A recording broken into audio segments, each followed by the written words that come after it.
Well, meanwhile, others joined. जो हम बात कर रहे थे last, talking about property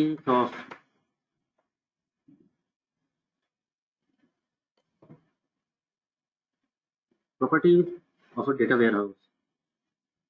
What should be the property it must inherit? One of them is non-volatile. तो non-volatile की बात मैं कर रहा था, बट आई डोंट थिंक, मुझे नहीं पता आप लोगों ने सुना था कि नहीं सुना था उस समय। यहाँ तक बात क्लियर हुई थी कि नॉन वोलेटाइल में किस सेंस में कह रहे हैं हम?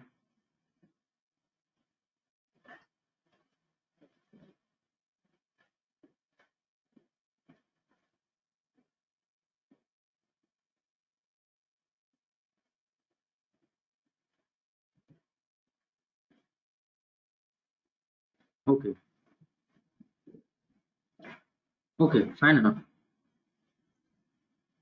नॉन वोलेटाइल हम क्यों कह रहे हैं? नॉन वोलेटाइल हम इस डेटा को इसलिए कह रहे हैं कि इसका डेटा बार-बार चेंज नहीं होना चाहिए किसी-किसी चीज़ के रीज़न से। बार-बार इसमें एडिटिंग नहीं हो सकता है।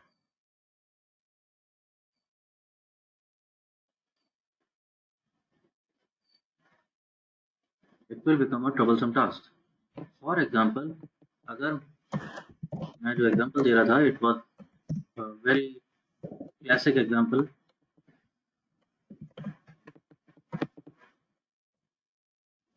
से कुछ एम्प्लॉइज़ हैं और उनका हम सैलरी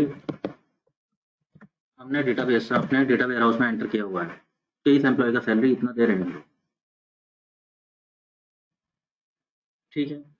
नाउ मैं कह रहा हूँ ये नॉन वोलेटाइल होना चाहिए, वोलेटाइल नहीं होना चाहिए। वोलेटाइल इन द सेंस, कल को कोई आइडिया दे कि सैलरी, अच्छा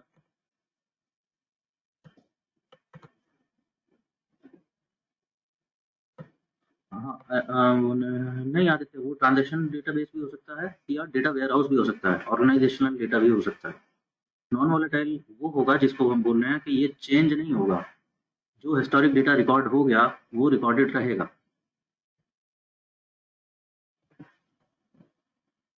सपोज एटीएम से कोई ट्रांजैक्शन है 10,000 रुपीज़ की, उसने ट्रांजैक्शन कर ली, तो ट्रांजैक्शन आईडी का एक नंबर जनरेट हो जाएगा उसको से something something, and transaction is done. Now ये डेटा जो रिपोजिटरी में रखा हुआ है डेटाबेस में, ये चेंज नहीं होगा। हाँ, इससे आगे जो होगा वो जो भी होगा, नाउ ट्रांजैक्शन इज 002, और अब उस ट्रांजैक्शन को हम बोल सकते हैं कि हाँ, अगली ट्रांजैक्शन 5,000 रुपीज़ की हुई है। 10,000 के बाद बैलेंस बचा था 50,000, इसके बाद बैलेंस बचेगा 45,000, एंड सो ऑन। लेकिन जो एंटर हो गया है, जो डेटा चला गया है अंदर, वो एडिट नहीं होगा। No updation, no editing, no deleting kind of thing.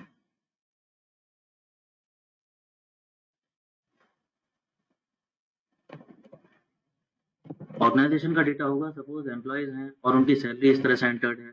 कल को कोई आइडिया दे कि इनकी सैलरी क्यों कर रहे हैं, हम ऐसा लिख देते हैं ना कि सैलरी आफ्टर डिडक्शन। इस कॉलम को हम ऐसा बनाते हैं कि टैक्स कटने के बाद हम कितना पे कर रहे हैं salary. What do you think, ये सारे नंबर चेंज हो जाएंगे?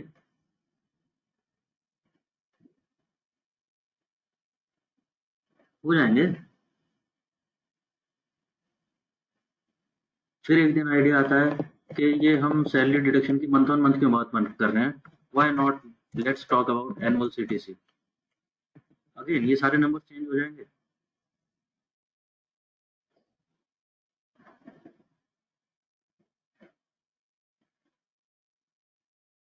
So these are the things जिनको हम कह रहे हैं इसमें डेटा कुछ भी अननेसेसरीली अपडेटिंग हो रहा है, जिसका कोई लॉजिकल एक्सप्लेनेशन है नहीं। इवेंचुअली हम उसको सैलरी वही दे रहे हैं जो पहले से लिखी हुई थी। We are just playing around with terms. ठीक है, so that's non-volatility. So a data warehouse must be non-volatile in nature.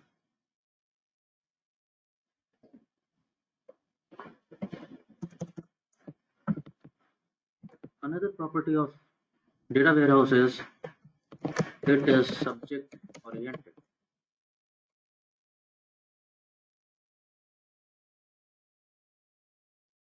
Subject oriented in the sense that this data warehouse is being kept, is being managed on purpose due to some vested interest.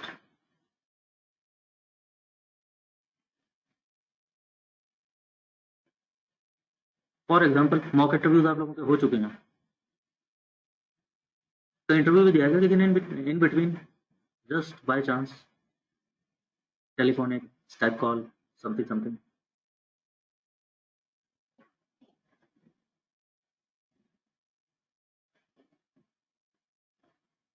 Yes, no, maybe.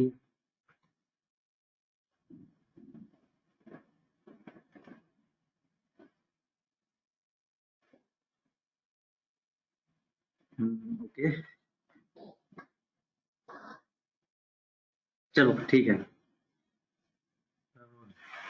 What was the thing I wanted to explain with this is, say interview में आप लोगों से अगर interview का data record कर रहे हो, आप लोगों के रिज्यूमे में जा रहे हैं, उसका भी कहीं ना कहीं डेटाबेस बन रहा होगा. ट्रस्ट में बना ही रहे होंगे, अच्छे एचआर्स बना रहे होंगे.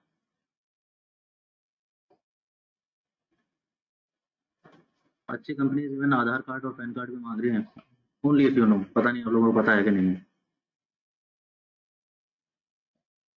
चाहे सेलेक्ट करना है या रिजेक्ट करना है वो अलग बात है. क्यों कर रहे होंगे वैसा, any idea?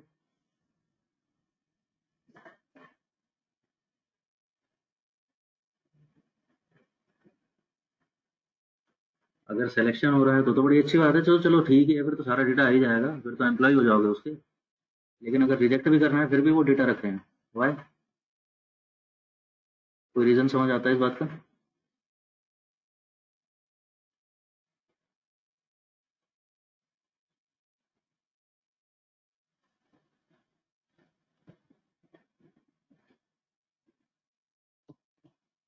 Anyway it is recording, मिल जाएगा रिकॉर्डिंग आपको. And connect again.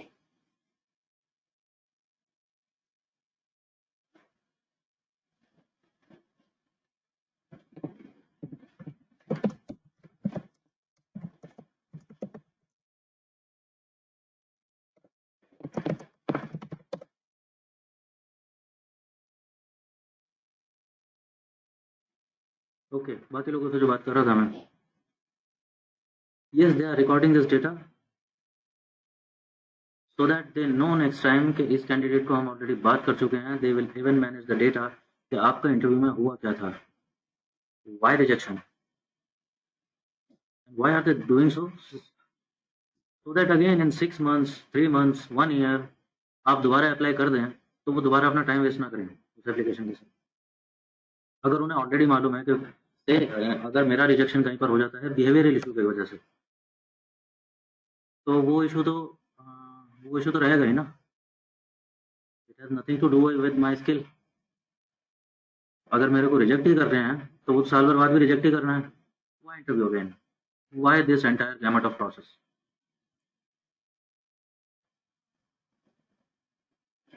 But now think about it. बात कर रहा था किसकी, किसकी? Subject oriented database. आपका रिज्यूमे जो उनके पास जाता है या इंटरव्यू में आपकी जो कुछ भी बात हुई है उनसे, उनके डेटा बेयर में क्या वो सारा डेटा जाना ज़रूरी है? Is it worth it? Interview ने आपसे पूछा था, tell me something about yourself. आपने बताया my name is so, I am so and so much educated, I have this background, I have worked so and so. फिर तुमने बताया my father is an army officer, my mother is a housewife, I have a pet whose name is Rustam. And हाँ, चले जा रहे हो तुम कहाँ चुप हो रहे हो? Now think about it. Is this all, is this every information worth to go into their database? Not exactly. अरे है कि नहीं? Yes, no, maybe. जिनके कनेक्शन ठीक है वो तो बात करते रहो यार मेरे से.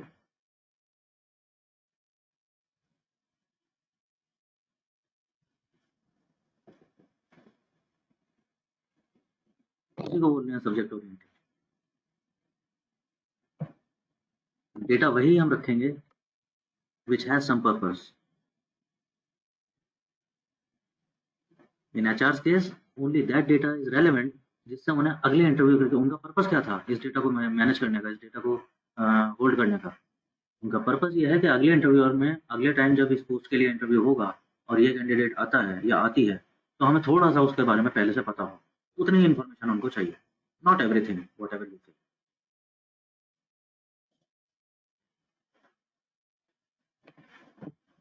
ठीक है जी, ये बात भी क्लियर हुई, दोनों बातें क्लियर हैं। Non volatile, subject oriented. Another property which a data warehouse should have is it should be a integrated repository.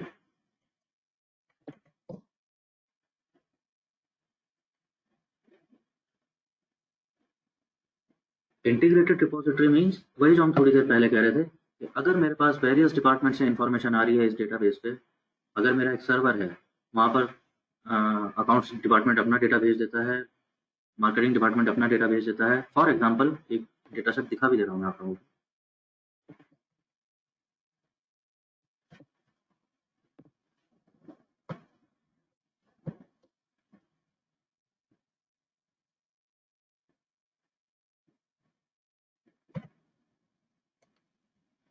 I think visible होगा, थोड़ा बहुत समझ भी आ रहा होगा किस बारे में बात कर रहा है डेटा।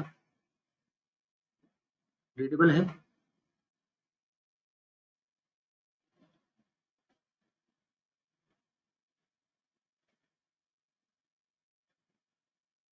रीडेबल है, समझ आ रहा है किस चीज़ का डेटा है।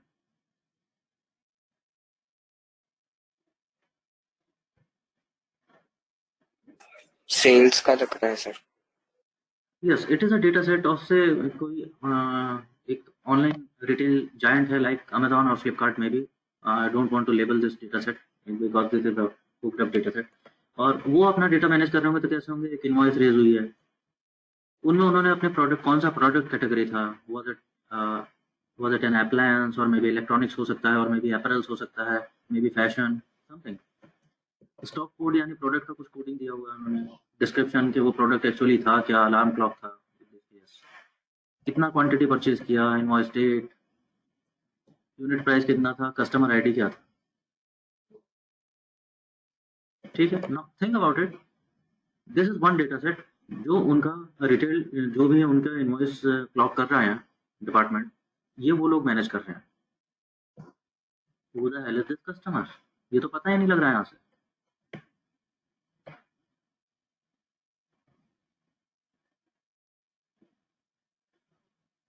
ये कस्टमर कौन है, ये डेटा कहीं और रखा हुआ है। वो डेटा कहाँ रखा हुआ है, किसी और डेटा सेट पे, मे भी किसी और डेटा, मे भी कोई और मैनेज कर रहा है उस डेटा सेट को।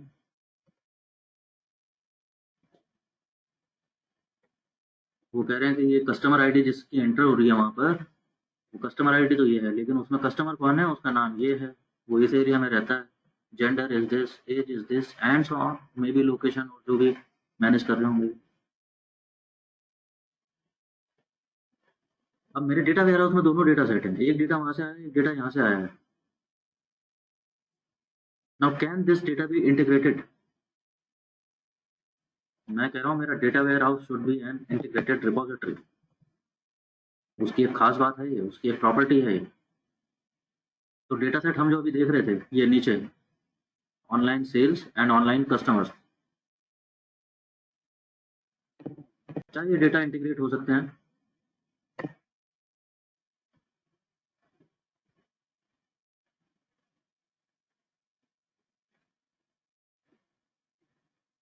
If you want to have a second look do tell me, मेरे को बता देना, मैं दिखा दूंगा दोबारा डेटा, अगर मैं ज़्यादा जल्दी नहीं गई।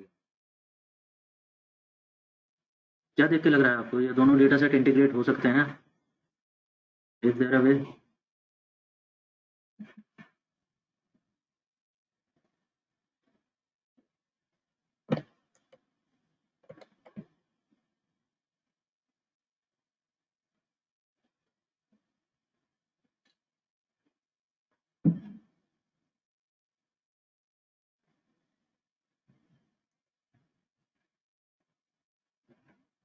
हाँ, yes, exactly, Gomini, correct.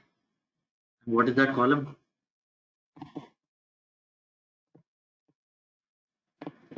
Customer ID.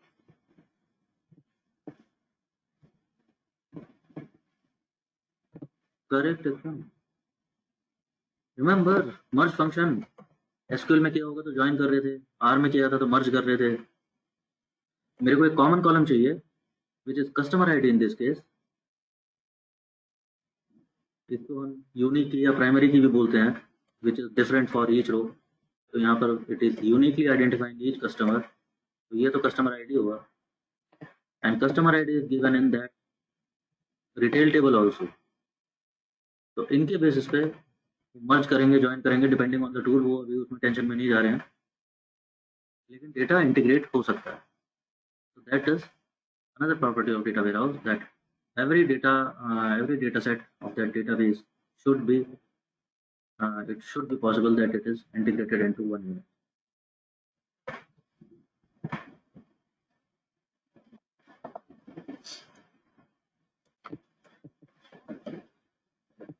ठीक है जी, 3 बातें ये क्लियर हुई.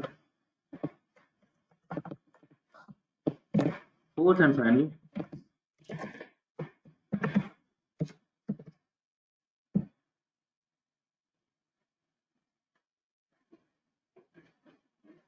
that it should be time variant.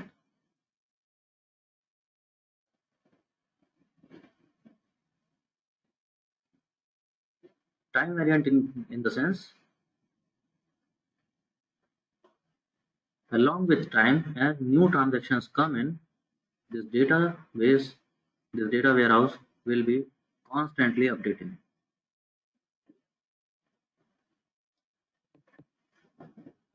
which is seemingly contradictory.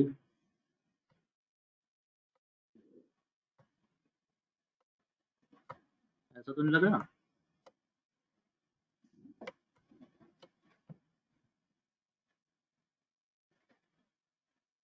ऐसा तो नहीं लग रहा कॉन्ट्रडिक्शन है इन दो बातों में? तो सब न्यू कॉलम ऐड करना और एग्जिस्टिंग डेटा को चेंज करने में फर्क है, वही इन दोनों पॉइंट में हाँ, फर्क है, नॉन वोलेटाइल और time variant. Exactly, exactly, fantastic, fantastic यार. नॉन वोलेटाइल का मतलब ये नहीं है कि ये डेटा अपडेट, मतलब आगे इसमें नया डेटा नहीं आएगा, या पुराना डेटा जो है उसमें कुछ रीजन है तो भी आप अपडेट नहीं करोगे. नॉन वोलेटाइल मीन्स, ऐसा लग सकता है सोचने में कि ये दोनों चीजें आपस में कॉन्ट्राडिक्ट कर रही हैं. कहीं तुम लोग सोच भी रहे होंगे कोई तो कि सर अभी तो थोड़ी देर पहले कह रहे थे नॉन वोलेटाइल, अभी तो बात खत्म की थी है, अब कह रहे हो टाइम वेरिएंट हो सकता है. हाँ, हो सकता है.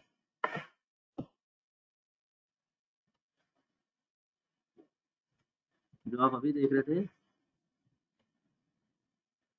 ये वाला केस, तो ये जो ट्रांजैक्शन हो गई है इसका मतलब ये नहीं है कि तीसरे ट्रांजैक्शन नहीं होगी, बिल्कुल होगी, लेकिन इससे पहली ट्रांजैक्शन को कोई फर्क नहीं पड़ता. वो डेटा जो ऐसा एंटर हुआ था वो वही रहेगा.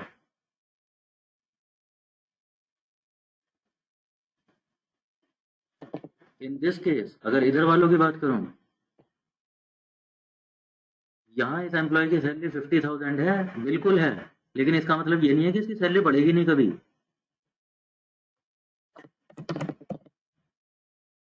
बिल्कुल एंट्री हो सकती है कि एम्प्लॉय कोड 3, नाउ ही और she is earning 55,000, but at a different time.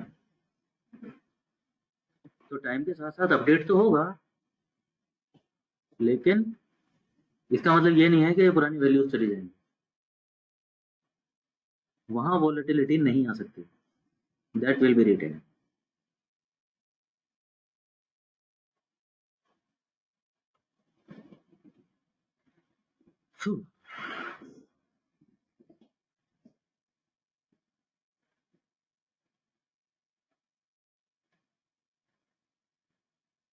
Take a few seconds for breathing time, and any question, query, confusion अभी तक जितनी बात कर रहे हैं.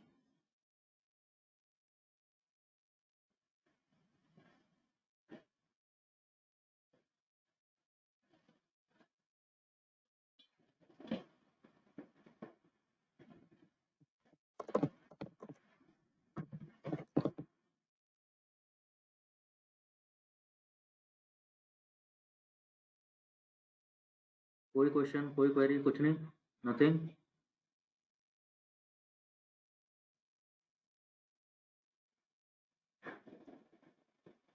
ओके, अगर तुम्हारा क्वेश्चन नहीं है तो फिर मेरा क्वेश्चन आएगा। वो तो तुम्हें पता ही है, मेरी गंदी तो आदत कोई नहीं। ट्रांजैक्शनल डेटा वेयर हाउस में कैसे हो सकता है, इसको थोड़ा एक्सप्लेन, बिकॉज ट्रांजैक्शनल डेटा तो सेकंड टू सेकंड चेंज करता है, एंड वेयर हाउस में डेटा एक कांस्टेंट टाइम के बाद अपडेट होता है, तो टाइम वेरिएंट तो होगा नहीं क्योंकि वो second to second update print करे, ऐसा कुछ। ट्रांजैक्शनल की बात अभी करूंगा आदित्य, उसकी अभी डिटेल में करूंगा एक बार। अभी मैं जस्ट ऑर्गेनाइजेशनल डेटा की बात कर रहा था कि एक ऑर्गेनाइजेशन का डेटाबेस हो जिसको हम डेटा वेयर हाउस बोल रहे हैं, तो उसकी क्या क्या कहानी हो सकती है। ट्रांजैक्शनल वाले पे अभी ओके पहुंचेंगे, ओके। उसकी बात करेंगे। बट यहाँ तक क्लैरिटी। अच्छा, एक चीज़ और बताओ, कहीं as how are you getting this, how are you feeling about it? मैं स्पीड में चल गया हूँ ज़्यादा, स्लो चल गया हूँ ज़्यादा, बोरिंग हो गया है?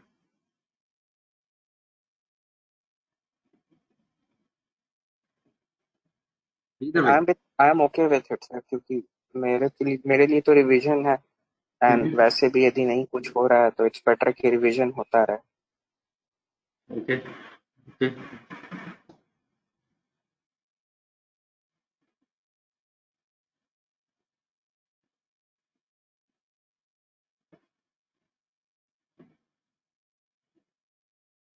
बाकी लोग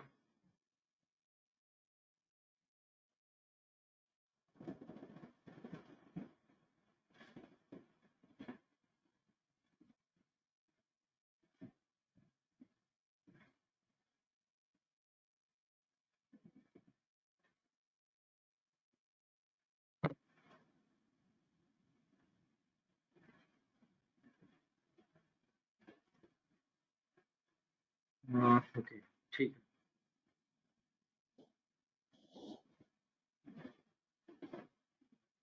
तो guys, these were some theoretical concepts before jumping into hands on. ये थोड़ा-सा मैं करा देना चाह रहा था आप लोगों को, ये चीज़ें पता होनी चाहिए। ट्रांज़ैक्शनल डेटाबेस टीआरडीबी जिसको बोलते हैं, उसकी बात अभी करनी बाकी है कि उसमें और एक ऑर्गेनाइजेशनल डेटा वेयरहाउस में, इनमें क्या-क्या डिफरेंस है? इन्हीं को हम ओएलटीपी एंड ओलैप भी बोलते हैं, इन दोनों के एनालिसिस प्रोसीजर को। OLTP stands for online transactional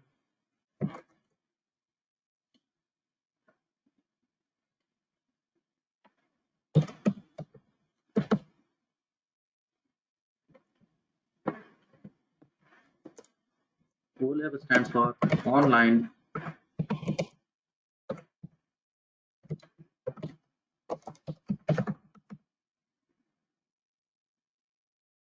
Analytical Process।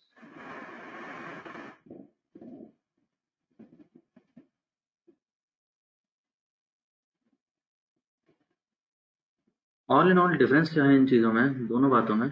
मैं एक स्लाइड दिखा रहा हूँ आप लोगों को।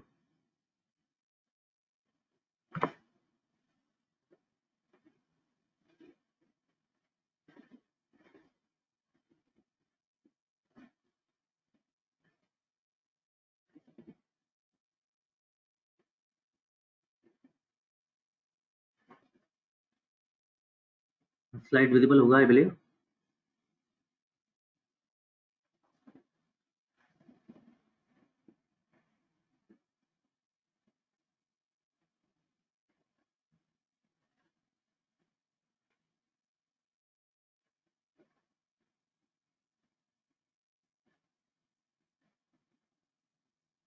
Okay, good, fine.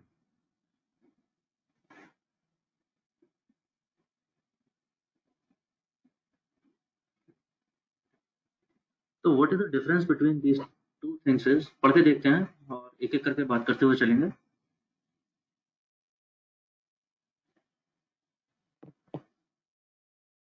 Number one is what is the purpose. एक ट्रांजैक्शनल डेटाबेस या एक डेटा वेयरहाउस का पर्पस में ही डिफरेंस है। Why to use, why to keep this database. This Y is different for both.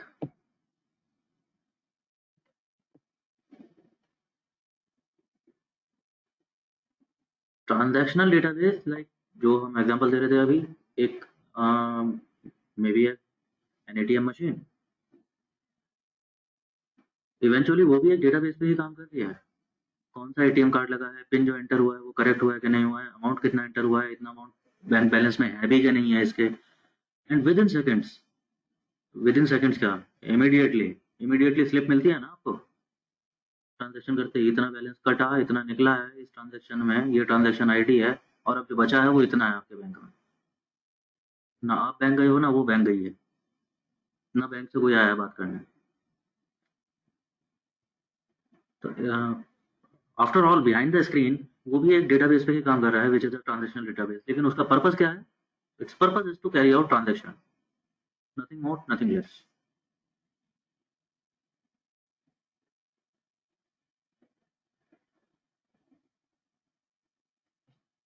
Voice is lagging in the sense, is it echoing or is it कभी overlapping? कभी आवाज सही आती है, कभी कम हो जाती है, कभी फिर सही हो जाती है, तो थोड़ा सा फ्लक्चुएशंस हो रहे हैं, अच्छा, ओके, वॉल्यूम में बस वही फ्लक्चुएशन हो रहा है, प्रॉब्लम हो रहा काइंड है, ऑफ। वो कभी कभी होता है। Okay, okay. इट इज, रुको एक मिनट बताता हूँ।